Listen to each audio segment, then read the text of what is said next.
Hi there, I'm Eric. Welcome to Everyday Readiness. Today we're going to talk about staying in touch with the outside world when things have gone south for a little while. Maybe it's a power outage, maybe a cell tower went down. For whatever reason, natural disaster, hurricane, or even a car hitting a telephone pole, whatever the case might be. You don't have your power, you don't have your cell phone, which is how we're used to staying in touch with the world. It's not working. You turn it on, no hits on the tower. A good way to stay in touch with the world in that case is a little combination weather radio like this guy here. And that's what we're going to talk about today. So the emergency backup weather radio is a pretty common item in most preppers and readiness people's kit. It's one of the things people tend to get first, and it's a great addition to your readiness setup. Things you're looking for in a radio like this is you're going to want a couple of different bands. Primary thing you're going to want the NOAA, National Oceanographic and Atmospheric Administration. You're going to want their weather frequencies to be easily accessible on it, because that's where you're going to get a lot of your good information. And in addition, a lot of times in emergencies, instructions from the government on things that you need to know, places you can go, aid available, will be broadcast on the weather radio as well. I also like to have just a regular AM/FM band, because that's your regular radio. That's your local radio, and you get local news there. I also like to have a shortwave band, which we'll get into a little bit later, but shortwave is a nice tool, especially in a widespread or a longer term disaster, because it travels a long distance. It used to be a primary means of communication prior to radio and television being what they are today. Also, because it's an emergency radio, you want to have a couple of different options for your power in case you can't just plug it into the wall and turn it on. So we'll get to it in a minute, but this little radio here has a lot of the things I would look for in a radio. So when I was looking to buy a radio, I did some asking around online, talking to other people that do this, and there are a lot of options. All of them are fairly inexpensive. Modern technology is pretty impressive as far as what you can get for very little outlay of money. The quality of electronics has gone up so much in the last 20 or 30 years that there's a lot of options out there. But the radio I chose was the Kaito KA500. Got this off of Amazon for around $50. Occasionally it goes on sale. It comes in black. There's a couple other colors. I think there's blue, green, yellow, and red if you want something a little higher visibility. I like basic black. I'm a pretty simple fella, not very splashy. It's one of them common ones to be taken. This one and Midland are probably the most common two brands that people use. We talked about the features I look for a radio, and this radio's got it. It's got an analog, which means non-digital, tuning bar. They also make a slightly, maybe $15 or $20 more expensive version with digital tuning, which is probably easier to use and might be a better thing to go with. I'm an old school kind of guy. I like the look of the dial. I like spinning through it, especially in the shortwave, and listening to the radio signals whine on it. But they do make it with a digital tuner. We got AM/FM. It's got the NOAA weather bands.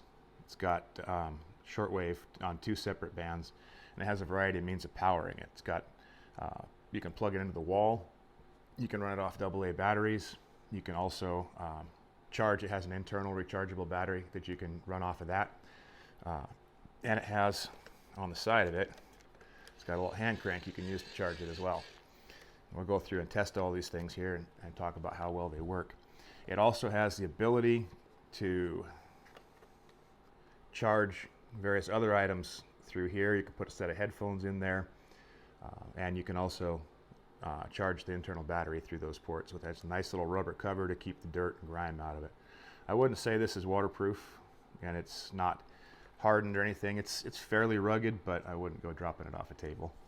The other thing it has is it has a couple of lights. It's got a flashlight on the end that will light up the room a little bit. Flashing red light. I'm not sure what you'd use that for, but it's there. And it also has, which I think is probably going to be a handy feature, it has a reading light on the back that you could use at night if you want to take a look at something or write something down, especially if you're actually using it and you're writing down where you heard signals and things like that. A lot of those features are just extra. That is also a solar panel on the back, which we'll talk about in a minute. It's supposed to solar charge, but we'll get to that in a minute because that's not as good as you think it might be. So that's kind of the features of it. A little bit of everything, small package, pretty easy to carry around, pretty easy to use. All right, let's take a look at how these things work. All right, let's dig into the power options a little bit. Like I said, there's several options for charging this. One of the things I don't like about this radio is it does not come with an AC wall adapter. It's got the plugs for it, but you have to buy the wall adapter separately if you want to run it off your household current all the time. That's important because to monitor the weather bands, we'll talk about that a little bit more here in a minute, but to monitor the weather bands, the radio has to be on, which kills it pretty quick if it's not plugged in. It does come with a charging cord that works off of a power brick like you use for your cell phone and stuff. And that's primarily how I use this radio, is off the internal rechargeable battery. I listen to it pretty much every morning. I'm making my breakfast. It probably gets, I would say, maybe an hour and a half to 2 hours a week of use that way. And I charge it every couple of weeks, but it's never even close to dead. It actually has a really good life on the internal battery. I don't know for sure how long it would last if it was just on, but it's a long time, like 3 to 4 hours, I would say is a reasonable expectation. You might even get more than that. The hand crank I did a little test with. I pulled it out. I let the radio die completely. I just left it on until the battery was dead, like all the way dead. And I hand cranked it for 5 minutes by timer. And I turned the radio back on to see what kind of time we got on radio use from that 5 minutes of cranking. And it was almost 2 to 1. I went almost 10 minutes before the radio turned off again, which I think is a pretty good return for something as simple as a hand crank generator. The other option is you can use AA batteries. I've never actually used AA batteries because it has the internal battery, but if for some reason you can't charge it, your charging options are limited. You don't have power at the house, you've got too many other things, you're charging your flashlights, you're charging your phones, whatever it is you're doing, and you don't have room for this guy, you can drop some AA's in there and it'll run just fine. So those three options are your main power sources. It has this flip-up solar panel. We'll take this out and I'll take a video to put over this section here so you can see that it is just all for show. This is another thing I don't like about this radio, although I suspect all of them with these little panels are the same. I don't know if you could actually charge the battery with this or not, but if you did, it's going to take a long time. Even in the manual for this radio, it says something like 18 to 20 hours to charge with the solar panel. And when I took it outside in the sun, I'm going to try and, like I said, cut that video in here. I couldn't even get the charging light to come on. It's just, this is absolutely purely for show. Don't count on the solar to charge this thing up because you're going to be waiting a long time, especially if it's wintertime and not summer.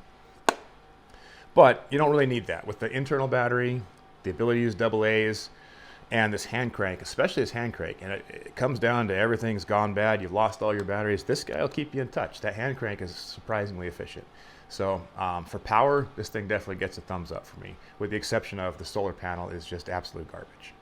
And speaking of power, one of the things they advertise this thing for is that you can use it as a power bank. There are power out buttons back here for a regular USB and a headphone set. It also charges in with a charging cord provided, and you can put the DC power adapter here, but has a regular USB port right here that you can plug in your cell phone charger to. I did that with my cell phone. I had the battery fully charged on the radio. I plugged my cell phone in and let it sit for 15 minutes. And after 15 minutes, I had about a 2% increase in battery life. So they're not technically wrong. You can charge your phones and other items off of this. It's not great. It's not fast, and I feel like it doesn't have a lot of power to spare. I don't think that you're really going to get much out of it. With the hand crank, you could probably plug something a little simpler, like a LED flashlight into it, and crank for a while and get enough light to have at least something after the dark comes.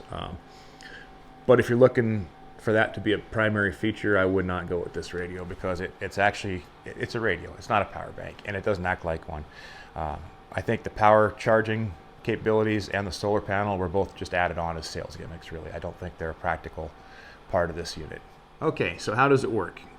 It works great. I've been nothing but happy with this thing. I get good reception on it. It's fantastic. Like I said, the NOAA weather band is the primary reason I have this. NOAA weather band is great because they have detailed forecasts with a lot of information for your specific location and the general area that you live in. They have fun stuff like daily high record, daily low record. They give you an idea what's coming up over the next week. Being able to plan ahead for the weather is more important than you think it might be, and it's something we take for granted in the modern world. Also, like I said, they use the NOAA band for passing emergency information on a governmental level. So if you can listen to that, sometimes you'll hear things like that. Another thing this radio and most NOAA weather radios can do is monitor the NOAA weather frequency. Where I live in western Montana, that's not really such a big deal, but if you're in tornado country, that could be a big deal. If it's a tornado afternoon, you can kick this guy on. It's not playing, it's on the monitor, the weather monitor section. And if they send a weather alert, which is a specific type of broadcast that lets you know emergency weather information you should know right now if you're in the service area, it'll kick on and start playing that weather alert, which could be really handy if you're in tornado country or something like that. The kicker to that, this is why I talked about that AC adapter earlier, the radio is actually on drawing power while it's monitoring. I did that the first day I had it. It was dead within 24 hours. So it's not necessarily something you can do off the grid, but if you got it plugged into the wall, you can monitor the weather, and that could be a very helpful thing, give you a few minutes extra notice in case you needed to do something with it. So let's fire up the weather band real quick. It likes to use the antenna. The antenna works for the FM band and the weather radio band. AM doesn't need it. AM has an internal antenna. I got it set on. There's 7 weather bands. One of them will be the one they use in your area. Mine happens to be number 1. And it's just as simple as select your power source, the power source, and on the internal radio. 122 inches and falling. In Butte, sunny and 43 degrees. Humidity 47%. Winds calm. Pressure 30.2. The rest. And that's what you get. You get this guy talking in a never-ending loop. He just keeps going over the weather. It changes periodically as they update the forecast. And it's just a handy little piece of information. That's your weather band. It's as simple as that. This switch also is how you set up your weather alert. You click it all the way to the right to get your weather alert. AM, FM is just like every other radio you've ever seen. You scroll through the bands here and find your stations, your local stations. Okay, let's talk about shortwave. Why did I want shortwave? First of all, what is shortwave? Shortwave is a radio signal that has a long distance travel. It involves a lot of technical information, I think, involving radio waves bouncing off the atmosphere. But the short version is you can pick up a shortwave signal from a long ways away. In the old days, it used to be a primary means of communication. You had all kinds of major organizations, the BBC, Voice of America. It was a really fun deal to scan the shortwave bands. I remember when I was a kid, my dad had a shortwave receiver, which was just for shortwave, and it was about, so big, and we had to run an antenna all the way up to the top of the tree. But we would scan through that, and we'd hear people talking in Africa and Asia and Europe and all over the world with that thing, and it was a really good memory of mine. But for practical purposes, if we did have some kind of a major catastrophe where we needed to be long-term with a grid down type situation, shortwave could very well become important again, because you can pass a lot of information to a lot of people through the shortwave. Little story: when I was in the Coast Guard and deployed to Kuwait in 2003 at the start of that war, we, of course, were right in the middle of it, but we didn't have a clue what was going on because that's just the nature of being in the military. You don't know what's happening. But one of the fellows had a little pocket-sized shortwave radio, and using that, listening to the BBC, we were able to keep tabs on what was happening, which was really nice to know, especially since it directly affected us at that time. So that's why I want the shortwave. I have learned since I got it that shortwave has been severely cut back worldwide because of streaming and the internet and how easy it is to communicate with modern technology. We just can so easily talk across the world with a device that fits in your pocket. It's actually amazing if you think about it. So what's on the shortwave now at this moment is somewhat limited in content. All the major operators, BBC was always a big one. The British Broadcasting Company was a great shortwave outfit for news and entertainment. They only broadcast Africa now. They actually don't broadcast in North America, Asia, or Europe anymore. So with a small set like this, you're not going to pick that up. There is actually no major outfits broadcasting shortwave. It's readily receivable in North America at this point in time. What you have is a lot of small local stations, and they range from music to religious stations to wild-eyed conspiracy theorists to some semi-news. There's some interesting things out. It's kind of fun to flip through the shortwave band just to see what you can find. But I still feel it's valuable because I think that if things did go south, we had a major failure to the grid, we were dealing with recovery from a solar event or an EMP event or something like that, it would definitely be something that could be fired back up pretty quickly to spread communication nationwide from various information sources. So it's something you may want to listen to. I definitely think it's worth getting the shortwave band. Shortwave is different than local radio. You can pick it up on this unit with just the whip antenna, but not well. So there's two things you can do. All it needs is a long wire, and I mean, you can get as technical as you want. Certain lengths of wire are going to fit certain bands better, but in general, if you just take an old speaker wire and roll out 30 or 40 feet of it, you're going to see a drastic increase in your reception. I actually went ahead. Kaito offers this little compact antenna. It's basically just a roll of wire with a clip that attaches to the antenna of the shortwave of this radio, and it noticeably increases the amount of stations I can bring in. Also, it works better outside, so we're going to take this out on the deck in a minute here, and we're going to fire it up and see if I can dial in somebody talking for you to hear. You can do it inside. If I was to set it up long term, I'd run the antenna outside, hanging down through a window into the house, so I could just plug the radio in without sitting outside. But yeah, if you're outside, it works better. There's less interference. So let's go ahead and get this thing set up and see if we can find somebody telling us something useful on the shortwaves. All it is, this radio clip here goes onto the antenna. And I've got the wire stretched out into that tree over there, and that's going to give us the extra antenna we need to pull something in. Let's see what we can find. Okay, I've got a couple stations close here. Just got to tune in real careful.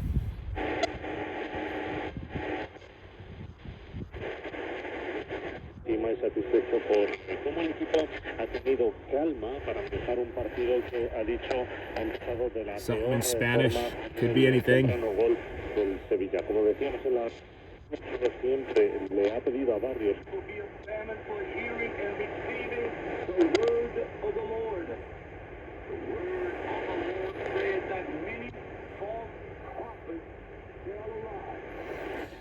There's another church station coming in. You get the idea. There's all kinds of stuff out there. It's kind of fun just to find it. There's some interesting people on the shortwave at the moment, so it's entertaining. And like I said, could be important if you had a emergency. You might actually get something worth listening to. I think that no matter what brand you get, weather radio with shortwave capability is a fantastic investment. I think you should definitely get one. They're relatively inexpensive. They're a lot of fun, and they could be very useful information right when you need it. This particular one, the Kaito Voyager 500X, or KA500, I'm sorry. This is a great radio. I love it. I would buy it again. Again, they don't sponsor me. I'm not being paid by them. This is just the radio that I happen to choose, and I thought I'd share it with you guys. But I would definitely get this. Quick summary: it's got all the weather bands. It's got AM, FM. It's got the shortwave. They all work pretty effectively. I like the features of having the LED lights, although I wouldn't buy it just for that. Cons: solar is just total crap. Does not come with an AC wall adapter. But the crank does work. I like the hand crank function, and I like the length of time that the internal battery lasts. So all in all, I think if you keep this thing charged, you're going to be pretty happy you have it. And like I said, it's fun. Listen to the weather, listen to the shortwave, and it'll give you a little peace of mind knowing that you can stay in touch with the world even if you lose the forms of communication that we've come to rely on. All right, that's all I got for you today. So I'll talk to you next time. Stay safe, stay ready.